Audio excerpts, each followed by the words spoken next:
few more behind the wheelhouse here, including children's sizes. In the unlikely event of an emergency, I must ask you to remain calm and follow strict instructions given to you by a member of the crew. My name's Richard, I'm your captain for today, and assisting me we have Glenn out on deck. So please do feel free to come and talk to us at any point throughout your cruise.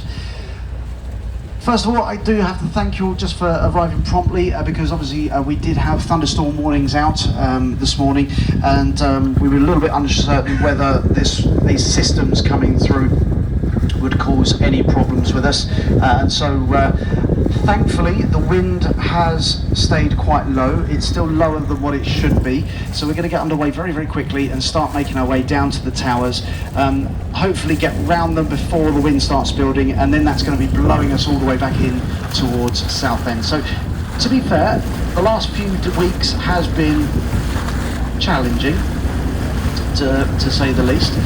We have had these northeasterly winds that, although we've been getting fantastic days, nice sunny days, it has been fairly rough out here on the water. So today is one of the first days we've been out in nearly 3 weeks to the towers, and although we're still getting the nice easterly winds and nice days, they've just dropped off enough for us to make a safe passage out there. So it's absolutely fantastic weather. So in the meantime, if anyone would like to use the toilets, they're located at the back. We have an outside rear deck and an outside front deck, and I can see, as we are quite busy today, if those of you who are outside, by all means enjoy the weather out there, but when we get down to the towers, what we'll do is we're going to call half time. Those of you who then sat on the inside can have a go outside, and those who are outside, inside. Now, for those of you inside, you've got a little bit of a benefit of this, because just behind the wheelhouse here we have a nice little TV screen, and it shows you where we should be. It's not following us at the moment, but there we go.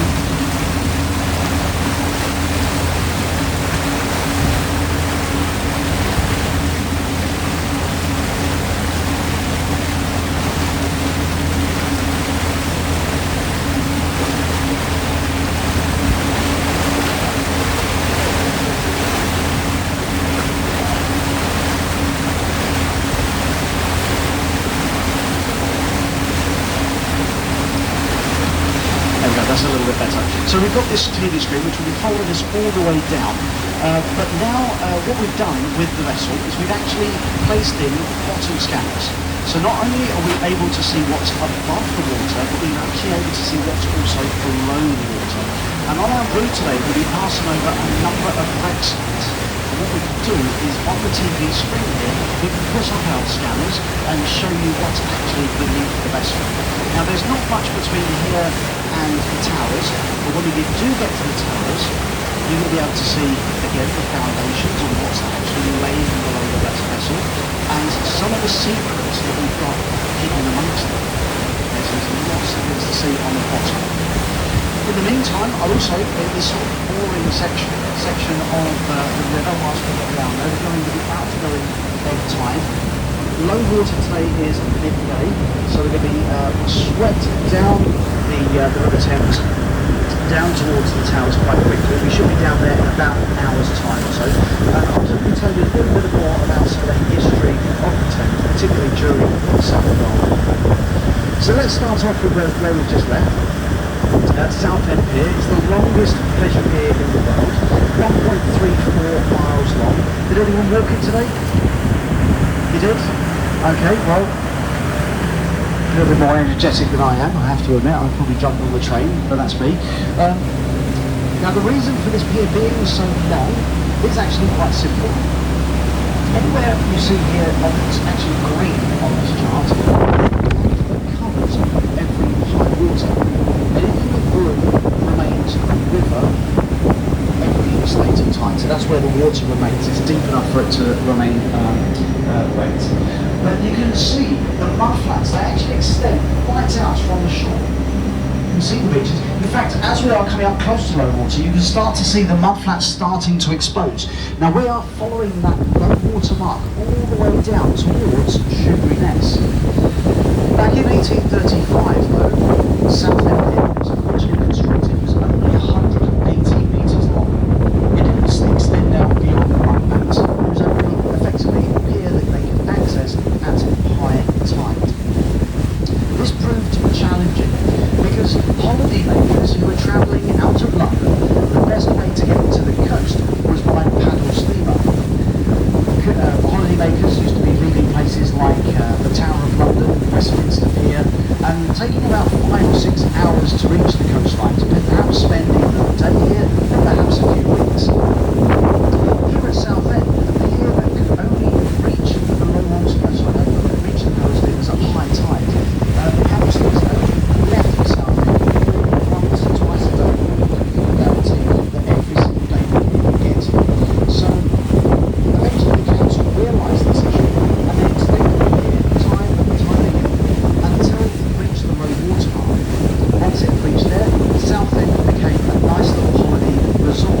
pictures from France, and then of course head on back to Britain for more supplies and keep going, all supporting the war efforts.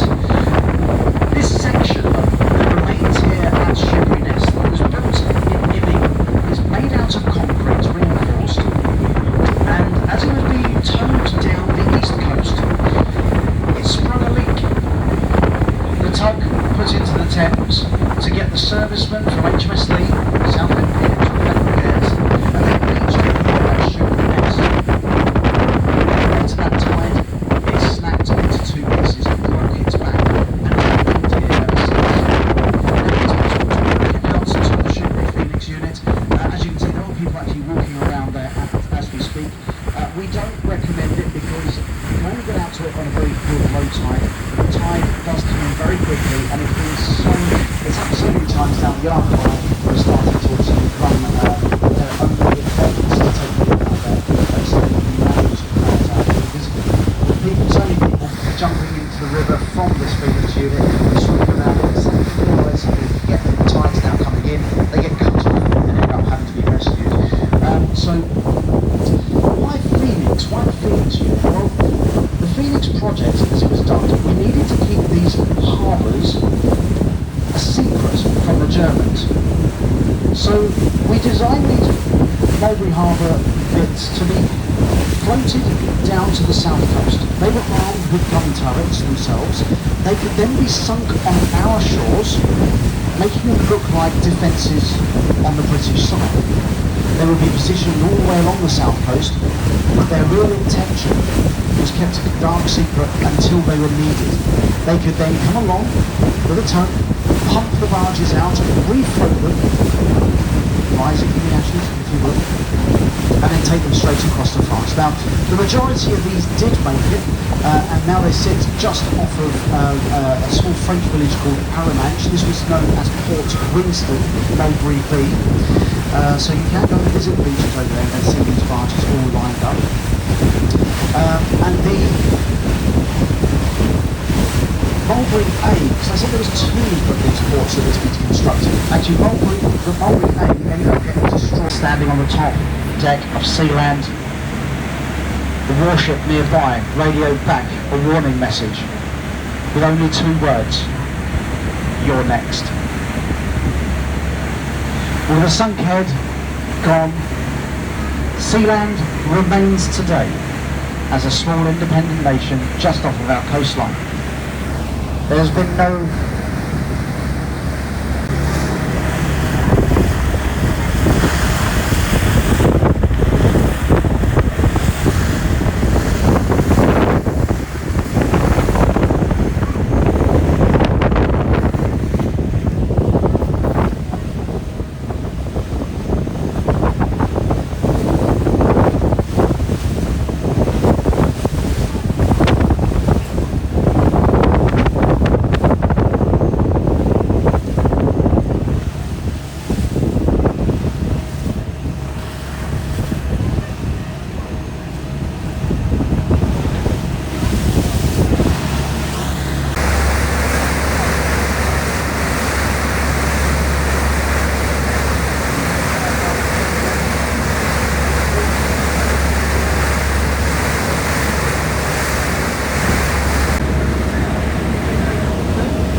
together with gantries, and the power lines were then slung underneath those gantries.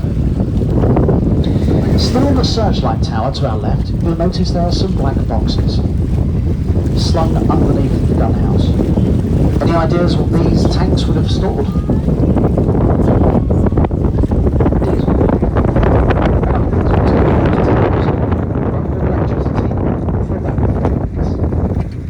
Because let's face it, if you were out here during the war, you would have been told that your likely deployment out here would be around about 4 weeks. They couldn't guarantee that that would be the shortest amount of time of year, because particularly in the winter, it could be difficult getting to you.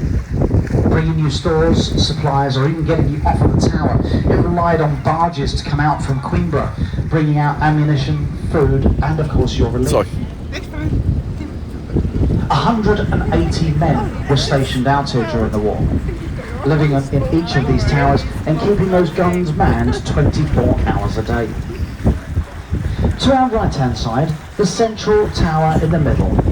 That is the command tower. It was in here where all the radio communications were positioned with all the officers. It would have been here where the sent back to our shoreside. That when you remember each of these forts, they were all identical. That was the tower that was knocked over at the North Sands.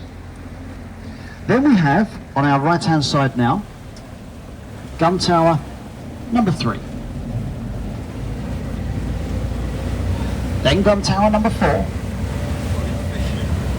And finally, gun tower number 1. Now gun tower number 1 today is home to the Redsands project. A team of enthusiastic individuals who are out here trying to keep at least one tower alive. A new boarding deck has been built underneath the tower in order to facilitate access. The Redsands project, although COVID has not been very kind to them at all, unfortunately they've not been out here for some time. They've attempted to try and replace some of the windows, reglaze them. They've replaced the doors with some galvanised ones, trying to keep the weather out and trying to keep at least one tower in good repair for future generations. But unfortunately people do try and get out here still to this day, climbing up into the towers to go and see what there is hidden inside. But remember, these are decaying structures. They are abandoned. No one is maintaining them. And yet these individuals, I think they call themselves urban explorers, they put their lives in their own hands. As we pass around these towers, you'll notice that, especially as we go between them, look up at the floor. You've got those RSJs that are running in an east-west fashion. And in several of these towers, there are huge gaping holes where people have managed to put their foot through. It didn't stop though. A group from Manchester, travelling down the M1 with their speed, is the one still on the searchlight tower. That's all original, what's left of it. All the rest is down on the bed. As we pass around the towers, some time out of there are others to outside. Those of you who are inside, please do come outside. Very shortly, we're going to be passing south of the towers to go and see some additional refuge that has been discovered. Hopefully today with our side scans, we'll go into all of what perks with it. In the meantime, I'm going to turn the microphone off. I'm going to pass between the towers. And what we're going to see on some of this is some of the relics of the old gantries that are on the riverbed. I'm going to be making a pass between gun tower number 3, which is the tower that the nice little white fishing boat is next to, and the command tower, giving you an opportunity to grab photographs from both sides of the boat. For those of you inside, I'm going to change my scanners now to what we call our down vision. This is effectively looking immediately below the boat to see what we can actually see. This gives you a good image of the riverbed, and I am hoping that approximately 5 metres below our keel, we should be able to see one of the gantries still intact.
There we are, ladies and gentlemen. Just passed over between Gun Tower 3 and the Command Tower, and laying beneath us there, you can see the relic of what once was one of the gantries. I'll pause the screen there for a second, just so a few of you, if you're outside, can now come in and see what we just passed over.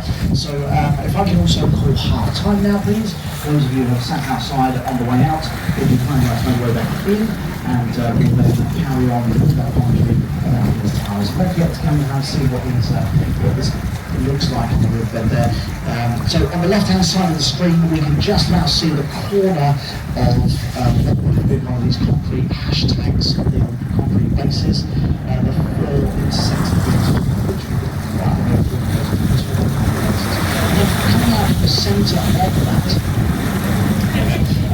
you can see coming out of was the 41 those gantries. But you can still see today the crossbars between the actual the trusses, if you will, that would have been the gantries leading off towards the next concrete base. So that's in the centre, that's the Command Tower bases, and then as we come through.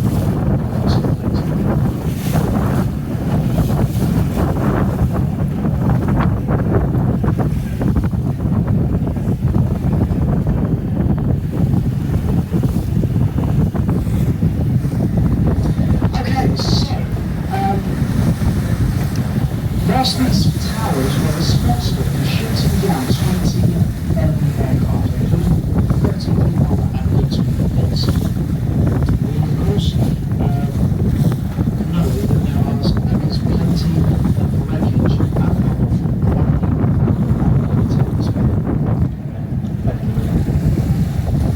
one of the diaries of one of the officers, it says that they witnessed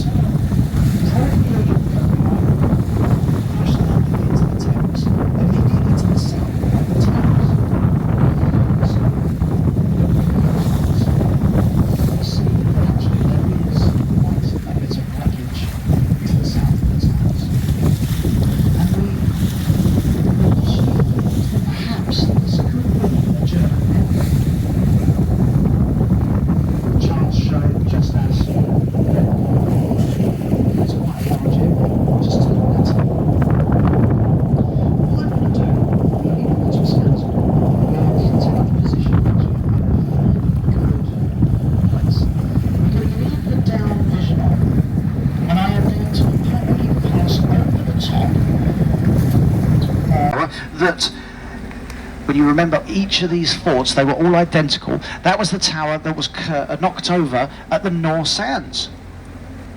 Then we have, on our right hand side now, gun tower number 3. Then gun tower number 4. And finally, gun tower number 1. Now, gun tower number 1 today is home to the Redsands project, a team of enthusiastic individuals who are out here trying to keep at least one tower alive. A new boarding deck has been built underneath the tower in order to facilitate access. The Redsands project, although COVID has not been very kind to them at all, unfortunately they've not been out here for some time. They've attempted to try and replace some of the windows, reglaze them.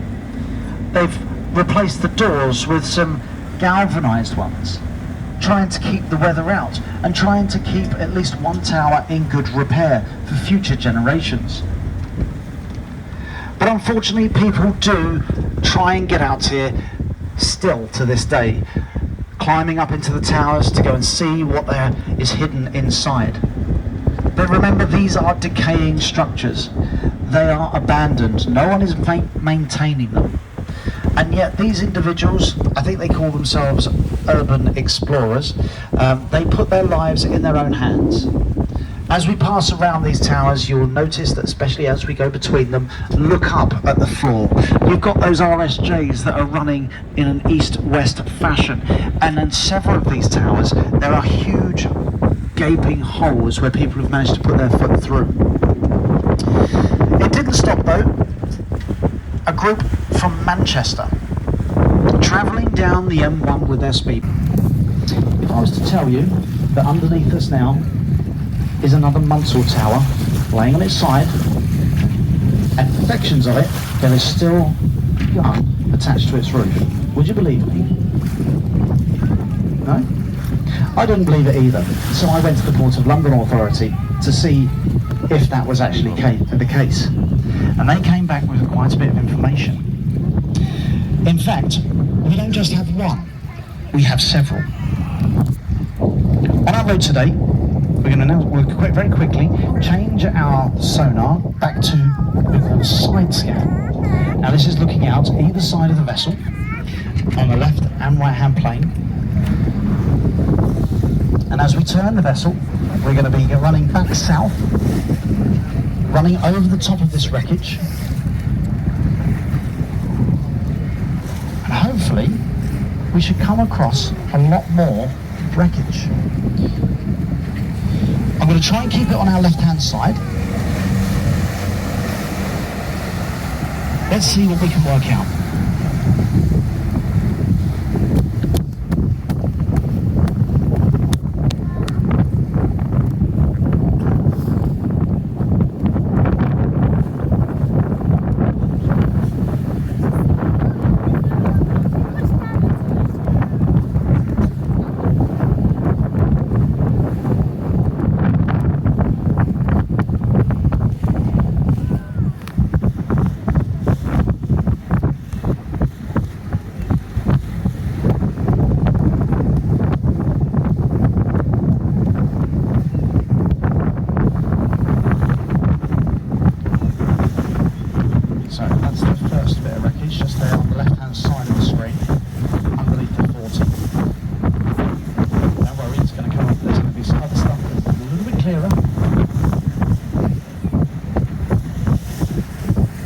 Still make it out, I'm going to come down and explain exactly what we have here.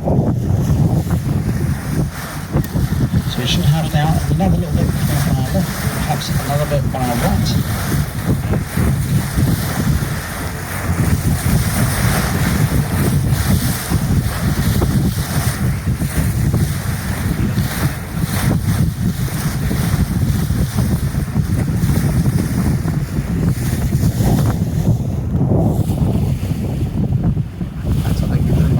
Over the top of that one, and again the largest section that we've got, there's another little bit here on our right hand side. Largest section is just coming up now on our left. Now those of you who are actually outside on the front deck, quite often what we get is a plume of muddy water just here, because this here, where is it, on our left hand side, might be able to make up a little bit of a muddy plume. It does carry away on the tide, normally only happens around spring tide. Just here to our left is that gun tower, with its gun still attached to its roof. Okay, what I'm going to do now...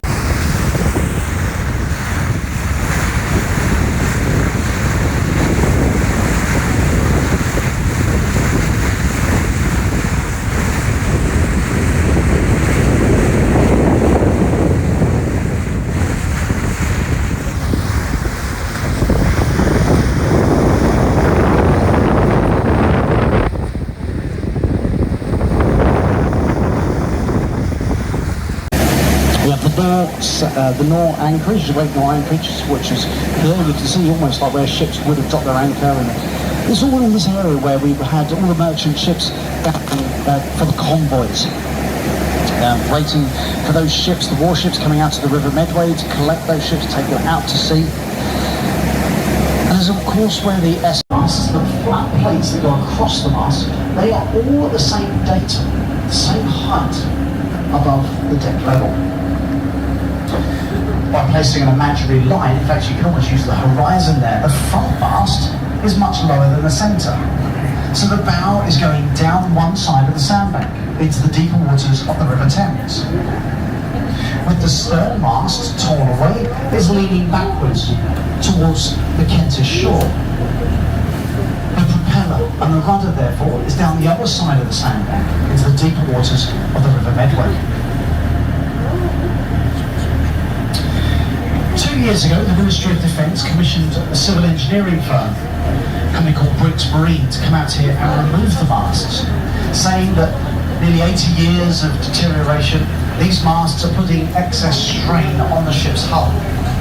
And it's thought that if these masts were to come down uncontrolled, they may set off a potential catastrophic explosion. Some have likened that explosion to be one of the largest non-nuclear explosions we've ever seen in our lifetime. Others, if you may remember, a few years ago we had an explosion in Beirut, which knocked out half the port, and again something very similar could be seen here. So, by taking these masts off, sending the ship to her inevitable watery grave will allow the ship to deteriorate much more naturally, and hopefully not to explode. We were told work was meant to have started in April of 2022. As you can see, the masts are still visible, but the ship's still very much there. We were then told that they'd actually carried out surveys around the wreck, and 13 unidentified objects were discovered. These could be bombs. So before they move the barges in, drop the anchors right down next to the ship, they need to find out what these unidentified objects are. It could be bombs that have escaped the ship's hull, or dropped over the side during the fuels process. As of yet, there has been no scientific activity. We were then told April 2023.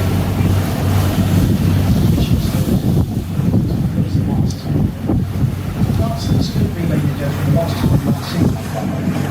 Come back next year, expect us to see the exclusion zone points out of the waters, no ship is allowed inside of them. Therefore, no ship is allowed inside of them. Come back to see a bit of swirly water in the middle. There, it's these buoys.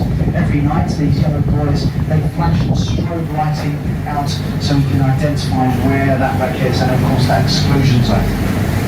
If we go inside of there, we set off alarm bells at Dover Coast Guard, we get called on the radio, we get told get out of it, you're not meant to be there. But I don't think the masts are necessarily that precious. However, there is another group that want to save the masts, not from the ship, but from the scrapping. And that was where the SS Richard found. Here we further down another yellow buoy, we had the Trinity House light vessel Argus.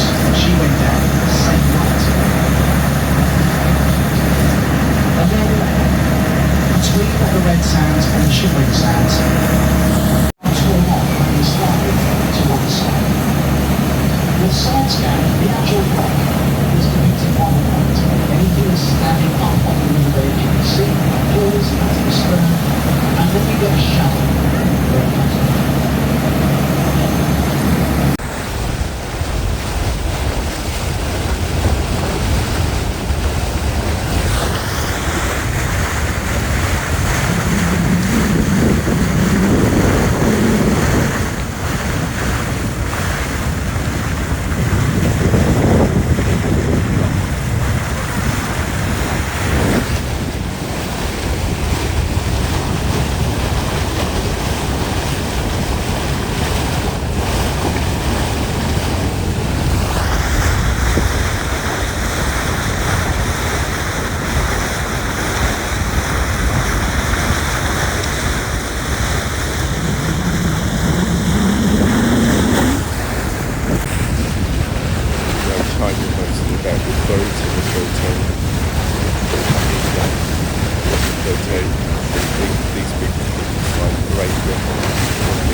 So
we're now coming up back across the main route of the Thames Estuary. So you see the old cobble point ferry going on down towards the open sea. And up on our left-hand side, right in the distance, somewhere between the red and the green buoy here, we may be able to make out some of the grey cranes of the London Gateway site. Of course, is that new container terminal that was built in the early 2000s to deal with the much larger ships. So the seaweed channel was dredged, and it was dredged down to a depth of 14 metres. As we're just coming out of that now, we're at the moment just on the edge. We're going to start to see this number starting to decrease as the bottom is coming up to metres. Now, as these hydrography vessels were passing up and down the Thames, we were looking for wrecks and relics of the world wars that might interfere with the dredgers. One of the side-scan sonars picked up on a target that was just here, just immediately off Southend Pier. And it didn't look like much, it just looked like a little rocky outcrop. So they thought they'd best go down and have a look at it anyway. And when they did, they came up and said there's a lot of wood down there. And they found some almost cigar-shaped objects that could be cannons. So they picked one of these cigar-shaped things up, they cleaned it all up, and indeed, yes it was a cannon. And it had British naval markings on it. In fact, even a date. So we could actually date this wreck. We dated it back to 1656. It was a wreck of the SS London. The London was a third-rate frigate built in Chatham in 1656, and she was operating the Anglo-Dutch Wars. She was off Sheerness, as depicted by Samuel Pepys in his diaries. That's how we found out the name of the ship. The ship exploded, taking with her 300 souls to the riverbed.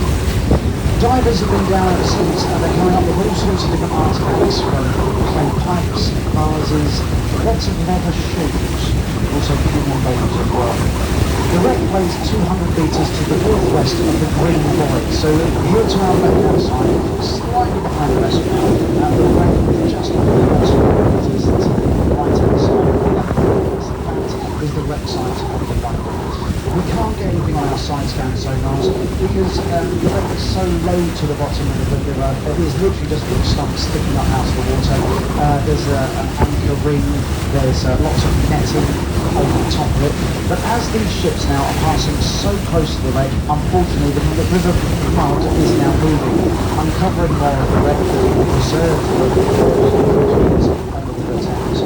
So it is an endangered wreck, and divers are going down on a regular basis now, archaeological divers that is, to see what's actually been uncovered from the tide before. If you go up Southend High Street, I believe there's a new museum that's opened up down in London. So halfway up, I believe on the right-hand side, you can actually find that museum on the shop, just off the sort of alley. So London is a quite historical wreck, and say immediately on the once like the Montgomery. She had her mast protruding out of the water, but once they were gone, she was lost for over 400 years. Sadly, ladies and gentlemen, that does mean my commentary has come to a conclusion. We'll very shortly be going back alongside Southend Pier, and then be disembarking through the central doors on the left-hand side of the boat. On behalf of myself, I'd just like to thank you for travelling with us today. Enjoyed your time on board. We certainly look forward to seeing you soon on another epic adventure into the central Redsands. Before you leave us, do have a look around where you're seated. Make sure you remember all of your personal belongings. We don't want to go spoiling anybody's day now by leaving something behind. And we'll be sending you a little email with a link through to our trip.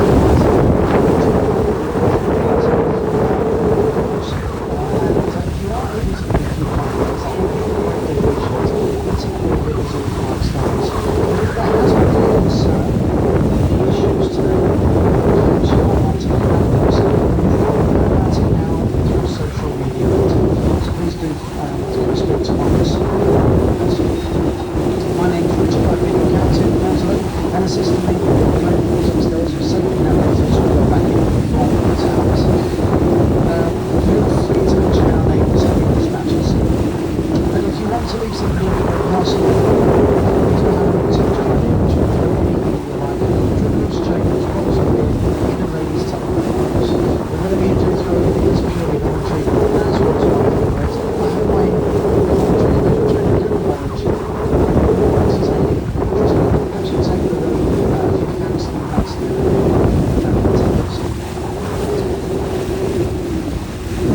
obviously the next big train to go in at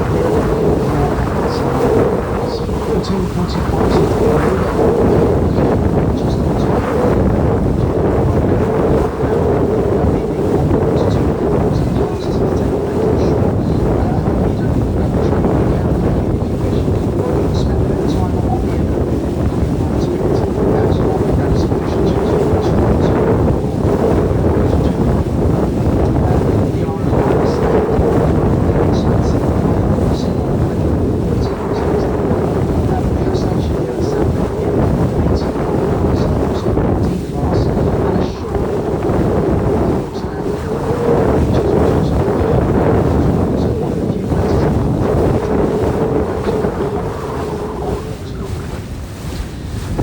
Once again, thank you for travelling with us. We hope you enjoyed your time and a safe journey home.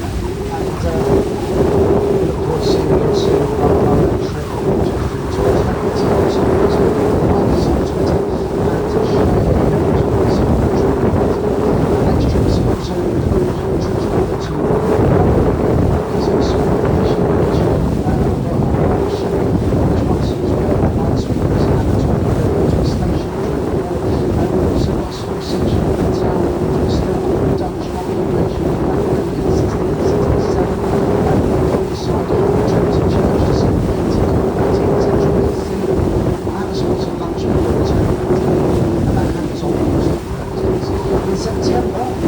that's a point to note. We have the Richards going over there on the weekend.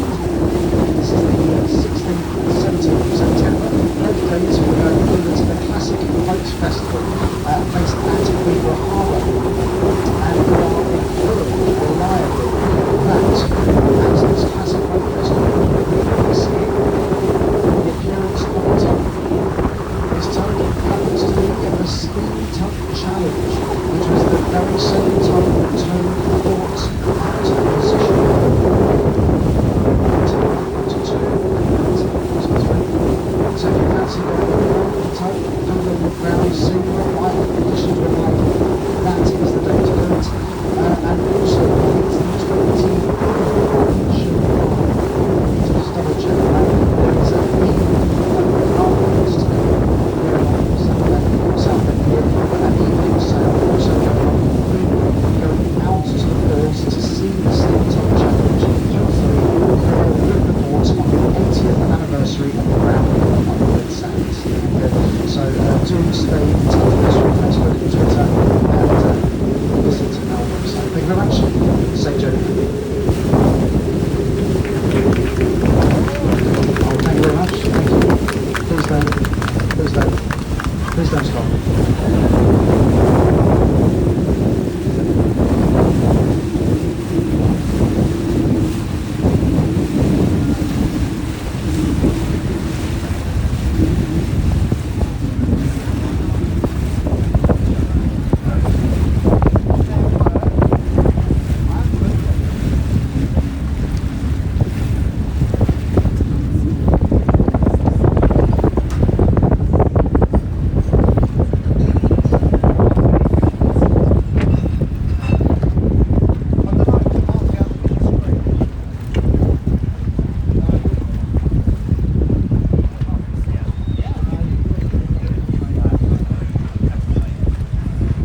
the Londoners came to it because it's the nearest one. It's just come down. That's all we ever come down. Yeah, it's the night.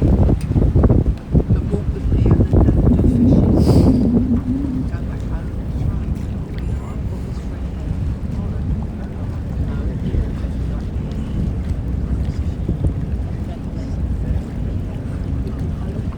husband looked at me and I looked at him and we went,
Insta, Facebook oder wie sie das ausdrücken.